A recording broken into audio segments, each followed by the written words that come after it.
like a lot of people are talking about silos in supply chain. So you have the procurement, you have production, and you have sales, and everybody's like on their own. Okay. So SNOP was meant to align and, have draw the line in the sand. Okay. And be everybody's on board and everybody's coherent, concurrent, moving together, which is great. Okay. But it's really, really heavy.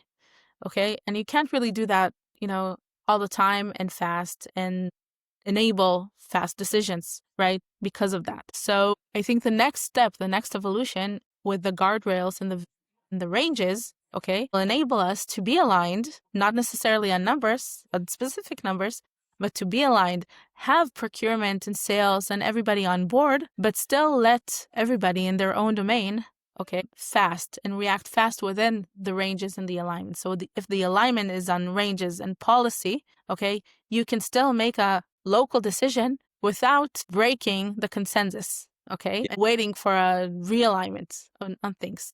Yeah, so like we moved from let's break the silos to be super aligned to let's create local decisions. It's fine, okay, just let's guide them better and be aligned on the guidance. So I think that's like that's the run. If everybody's aligned on purpose and, what matters, okay, but is still able to execute fast and react fast, because you can make the greatest decisions, but if they're late, then they're worth nothing. You could say, if I had to summarize a bit that part of our discussion, I would say in a volatile world, the advantage doesn't go to the company with the prettiest, most thoughtful forecast. It goes to the one that has clear guardrails, fast triggers, and the in-system flexibility to actually act within them. It's not about the best alignment. It's about the best adaptation. Exactly.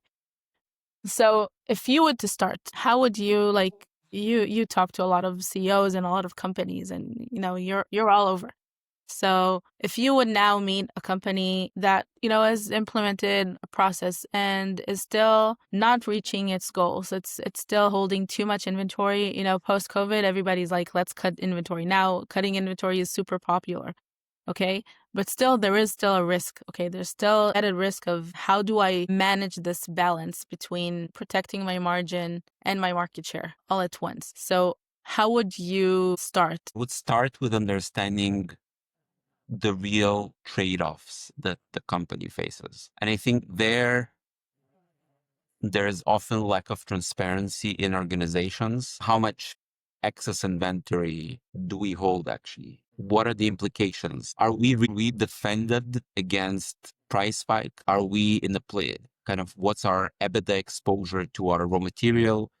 So and typically in each industry or in each organization, there will be a few major sources of volatility that if you understand their potential implications and how your commercial policy or your S&OP decisions actually position you against these potential disruptions, you would know where to focus your policy discussions. So I think that's number one. I think you need to create transparency on what are the drivers of your volatility and how you can adapt your policies to best prepare.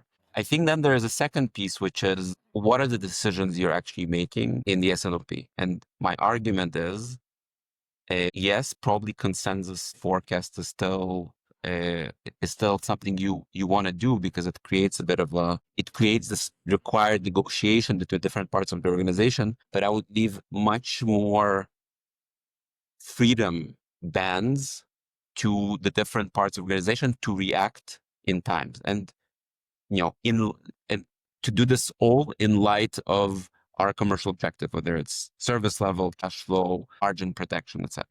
And then I'd say that the third thing is create the adaptability inside of the organization, like inside your process. So there is the monthly S&OP meeting with the senior executive. That's great. It still has a place, but let's have these weekly huddles, particularly in times of volatility, that look at the ranges, look at the policies we've decided, and make aligned adjustments. I think for me, and again, without, as you said, these are processes that have been there for 20 years and more. And the entire IT backbone of many organizations is wired in a way that is requiring the outcomes of these processes. But I think even within that broad setup, you can create a lot of changes.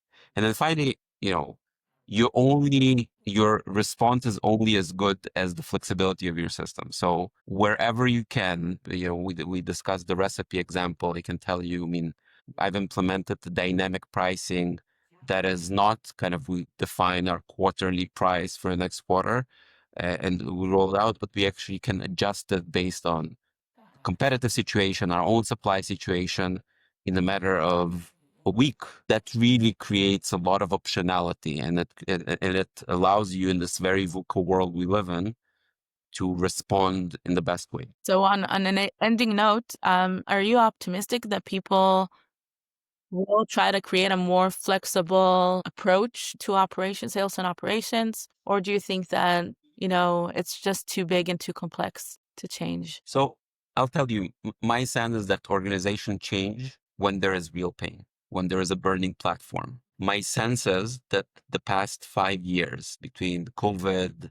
kind of the global geopolitical instability, the supply chain disruptions that were experienced across many industries, the pain is felt and is real. So I think the burning platform for the change is there. Now, the next aspect of change management is, do you actually have the tools to support a change? And I think part of what Hexite brings, and I guess, there are all potentially other solutions in the market that enable you this probabilistic way of thinking. So that's the second part.